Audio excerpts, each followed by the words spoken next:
হেৰৌ অসমীয়া নিজক নিচিনিলে কথা আৰু আবৃত্তি ৰাজীৱ হাজৰিকা। দেখিলিনে অসমীয়া, অসমীয়া কাক কয়? দেখিলিনে অসমীয়া কথা দি কথা ৰখা কাক কয়?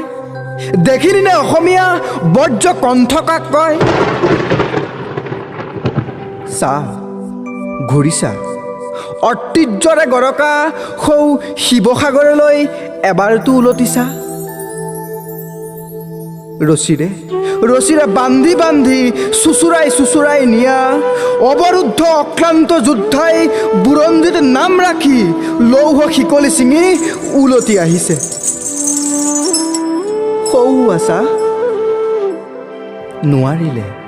নোৱাৰিলে ৰুধিব অৱৰুদ্ধ অখিলৰ কণ্ঠ, নোৱাৰিলে বধিব জনতাৰ ৰায়ত বিফল আজি যত মানে অস্ত্ৰ শস্ত্ৰ। আইৰ বিপৰ্যখনত সুযোগ্য সন্তান আজি ৰণক্ষেত্ৰ।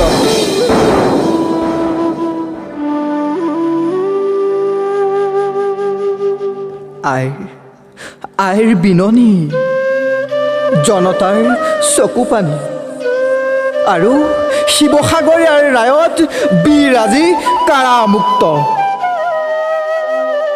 কালিলৈ আকৌ গৰজিবসি ৰাইজৰ বাবে, বিৰোধীৰ বুকু কঁপাবসি অসমীয়াৰ বাবে। মাতিছে আৰু মাতি যাব কেৱল মাথো অসমীয়াৰ বাবে।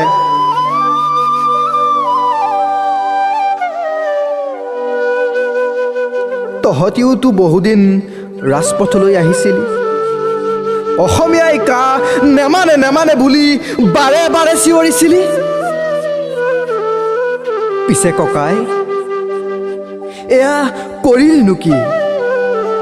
শিয়ালৰ ডিঙিতেই দেখোন মঙহ হাৰি দিলি। তাহানিৰ 855জন শ্বহীদক পাহৰিলি আৰু সৌ সিদিনা তহঁতৰ বাবে ওলাই অহা 5টিকৈ তেজাল ডেকাৰ বলিদানকো ভৰিৰে মোহাৰিলি।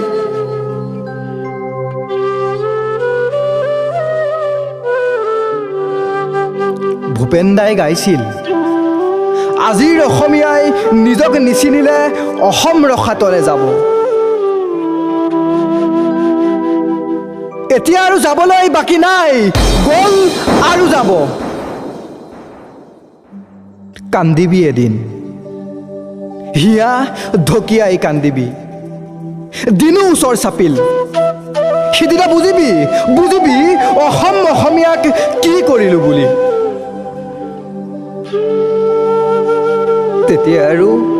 তেতিয়া আৰু বহুত দেৰি হ'ব।